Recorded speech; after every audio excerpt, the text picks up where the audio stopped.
Franck Atlan, bonjour. Bonjour. Vous êtes directeur de la prépa Orlom et vous êtes aussi directeur de la collection Les Cheveux du Succès aux éditions Studyrama, spécialisée dans la réussite des concours.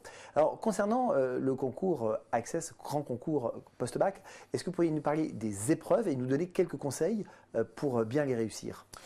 Alors, le concours Access est certainement un des concours les plus redoutés par les étudiants qui passent les concours post-bac. On a affaire à deux écoles qui sont souvent très demandées, traditionnellement, comme l'ESCA et l'IESEG. Naturellement, l'ESDES à Lyon est également demandé, mais on a affaire quand même à deux écoles qui attirent année après année un nombre croissant de candidats avec de belles mentions au baccalauréat. Donc, il y a une concurrence sérieuse qui s'articule autour de ces concours. Et aujourd'hui, ce qu'il faut se dire, c'est que le concours Access est un concours finalement qui n'est pas si compliqué à préparer pour une raison simple, c'est qu'on a affaire à des épreuves qui s'appuient sur des programmes de terminale, notamment au niveau des mathématiques. On a affaire à une épreuve de mathématiques qui pèse pratiquement 40% de la note finale au niveau des écrits. On a affaire ensuite à une épreuve de synthèse qui va ressembler bon an mal an à ce qu'on peut faire parfois en terminale au niveau de l'histoire-géographie ou de l'économie pour ceux qui sont en terminale ES. Puis une épreuve d'ouverture culturelle qui, elle, est assez curieuse parce qu'on demande à des étudiants de connaître la différence entre les différents arts martiaux. On leur demande de connaître des capitales un petit peu incongrues. Ceci étant dit, tout le monde est sur la même pied d'égalité, donc forcément, peu importe si on réussit bien cette épreuve ou pas, on va dire que ça reste une épreuve qui est bizarre pour tout le monde. Et on a affaire après à une épreuve donc d'anglais, qui est une épreuve qui bizarrement pèse pas si lourd que ça. Contrairement au concours Sésame, on va avoir une épreuve d'anglais qui va vraiment peser jusqu'à 30% de la note finale. Là, on va avoir une épreuve d'anglais qui va peser à peu près 10-15% de la note finale. Alors, sur le concours Access, pourquoi est-ce que je vous disais qu'on a affaire à des épreuves qui sont quelque part assez proches de ce qu'on fait en terminale?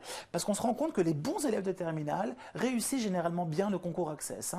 Sur, par exemple, l'épreuve de mathématiques, qui s'appelle raisonnement logique et mathématiques, hormis quelques questions de logique qu'on prépare spécifiquement d'ailleurs à la prépa Orlom, parce que ce sont des épreuves, des questions, qui sont quand même des questions très surprenantes qu'on n'a jamais vues avant, il y a quand même un gros morceau qui est un morceau qui vient chercher au niveau des dérivés, des limites, des suites, des choses qu'on voit en terminale. Donc on va dire qu'un bon étudiant de terminale a des chances de bien s'en sortir au concours Access. Donc pas de préparation spécifique ?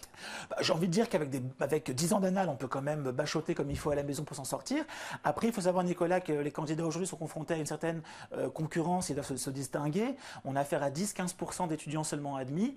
D'ailleurs, le succès aujourd'hui de la Bible Access, Sésame, Pass prouve quelque part qu'il y a un vrai besoin de la part des étudiants de s'entourer d'outils qui leur permettront de se distinguer, d'aller chercher les meilleures notes, parce qu'il faut vraiment être meilleur que les autres.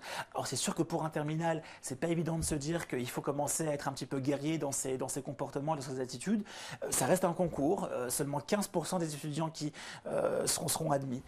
Donc la préparation, je pense qu'elle peut être personnelle, mais elle peut être accompagnée par une prépa comme Orlom, qui vient essayer de booster un petit peu les performances et aller chercher au niveau des petites méthodes qui permettent de se distinguer au niveau des écrits.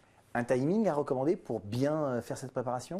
Oui, le concours Access, c'est un concours qui va demander à ce qu'on épuise pratiquement tout le stock d'annales. C'est-à-dire qu'un candidat qui aura bien travaillé les annales d'anglais, les annales de logique mathématique, n'aura pas de surprise à l'arrivée. C'est un concours qu'on appelle réglo, si je peux me permettre de faire l'expression. Réglo dans le sens où il n'y a pas de surprise particulière. En raisonnement logique et mathématique, quelqu'un qui a bien travaillé les annales, qui a travaillé sur la Bible Access, Sésame, Pass, va quand même s'en sortir plutôt bien, parce qu'il aura généralement eu suffisamment d'occasions pour se frotter à la mécanique, à la gymnastique de ces questions. Donc on a affaire souvent à des questions de raisonnement logique. On va avoir des questions par exemple d'implication logique. S'il pleut, alors je prends mon parapluie. Et si je prends mon parapluie, alors on est jeudi. Et si nous ne sommes pas vendredi, nous sommes peut-être un autre jour que lundi. Des choses un petit peu curieuses, mais ça c'est de la pratique.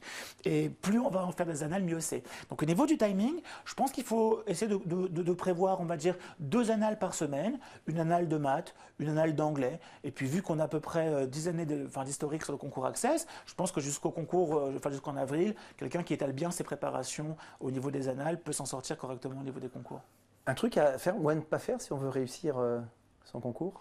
Alors, je dirais que sur le concours Access, ce serait de travailler un peu trop l'épreuve d'ouverture culturelle. Selon moi, c'est une épreuve qu'il ne faut pas travailler. S'il y a bien une épreuve sur laquelle il ne faut pas passer trop de temps, c'est l'épreuve d'ouverture culturelle, parce que le champ des possibles au niveau des questions de culture générale est assez immense. Hein, c'est un océan, je veux dire, tout peut tomber clairement. Hein, ça peut être la gymnastique rythmique, comme ça peut être les questions de matières premières dans le monde. Donc on va avoir un flou artistique au niveau de cette épreuve qui, à mon avis, oblige le candidat à se recentrer exclusivement sur des épreuves qui payent, à savoir les épreuves de logique et mathématiques qui, elles, vont chercher encore une fois jusqu'à 40% des coefficients quand même, hein, coefficient 8, 9 au concours IESEG hein, sur 20. Et on va avoir aussi l'épreuve de synthèse naturellement qu'il faut travailler. Mais ça, il faut savoir que les étudiants doivent très tôt prendre la mesure de ce qu'est la synthèse. C'est une épreuve généralement qui fait juge de paix. Dès lors qu'on n'a pas une bonne note en synthèse, il n'y a aucun concours aujourd'hui en post-bac qu'on peut réussir véritablement. Franck Atlan, merci. Merci.